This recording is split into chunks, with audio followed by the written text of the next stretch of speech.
बापू वेंगुर्लेकर आणि दीपू बोरसकर दोघेही मिळून आम्ही इकडे शेती करतो. गेली 2 ते 3 वर्ष इकडे शेती करतोय.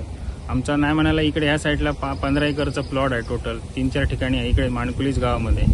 नाही मला ट्रॅक्टर, बी बियाणं, खतं त्यांचं एवढं नुकसान झालं म्हणजे ते पण त्यातनं पैसे मिळू शकत नाही, एवढं नुकसान झालंय. पावसामुळे एवढं झालं म्हणजे माल मिळालेला होता पण तो मैल काढण्यासाठी आमच्याकडे तेवढा वेळ मिळाला नाही. पाऊस भरपूर असल्यामुळे असं झालं, ते नुकसान भरपूर झालेलं आहे. एकंदरीत जर पाहायला गेलात शासन दरबारी आपण दाद नक्कीच मागितली असेल, शासनाकडनं काही प्रतिक्रिया आल्यात का? शासनाचं काय म्हणणं आहे? शासन म्हणतं काय हे 3रं वर्ष आहे. मी दरवर्षी ते म्हणता तुम्ही नुकसान भरपाई झालं मग तुम्ही अर्ज करा, जीएसटीचं बिल द्या, तुम्ही किती बी बियाणं वापरलं 7-12 द्या. मग दरवर्षी आम्ही हेच देत असतो. पण ते ज्यावेळी आम्ही पूर्तता केल्यानंतर परत मागणी करतो आम्ही काय झालं त्याचं, ते बोलतात ते कळिंगड असं पीक आहे ते नुकसान मध्ये मिळू शकत नाही, फक्त आंबा आणि काजूच मिळतो, त्यामुळे तुम्ही काय देऊ शकत नाही. शासन याच्यावर दरवर्षी म्हणते तुम्हाला काहीतरी मिळू शकतं, पण इतके 3 वर्ष झाले एकदा पण 1 रुपया मिळाला नाही आम्हाला.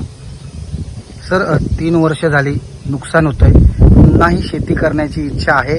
नक्की शासनाला काय सांगाल? कलिंगडाला एक चांगला शासन दरबारी न्याय मिळावा, काय मागणी असेल? कसं आहे माहिती आहे, शेतकरी म्हटल्यानंतर कधी शेतकरी निराश होत नाही. आम्ही दरवर्षी शेती करणार. आपला देश काय म्हणतो, शेतीप्रधान देश आहे. शेती केल्याशिवाय काय होणार नाही, म्हणून आम्ही शेती दरवर्षी करणारच. पण नुकसान झालं म्हणून आम्ही पळून जाणार नाही. पण त्यावेळी शासनाने जरा तरी विचार करायला पाहिजे, कळिंगडाला थोडा तरी भाव द्यायला पाहिजे. भाव पण मिळत नाही चांगला हवा तसा आणि ते नुकसान भरपाई पण मिळत नाही. पण त्यावेळी थोडा तरी विचार केला पाहिजे. नुकसान भरपाई 50% तरी द्यावी अशी आमची कळकळीची विनंती आहे प्रत्येक शेतकऱ्याकडून. असं आमच्याच एकाच बिबोण्या गावामध्ये प्रत्येक ठिकाणी प्रत्येकाचं नुकसान झालेलं आहे. त्यांनी थोडा तरी विचार करून त्याची पाहणी करून थोडा तरी त्यांना शहराचा वाटा दिला पाहिजे असं आम्हाला कळकळी शेतकरी म्हणून वाटतो आम्हाला.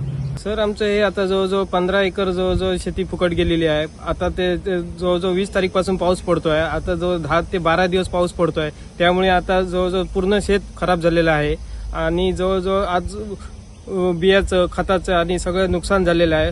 जवळजवळ 25 गाड्या गोवर घातलेला आहे आणि जवळजवळ आता बरंचसं नुकसान झालेलं आहे.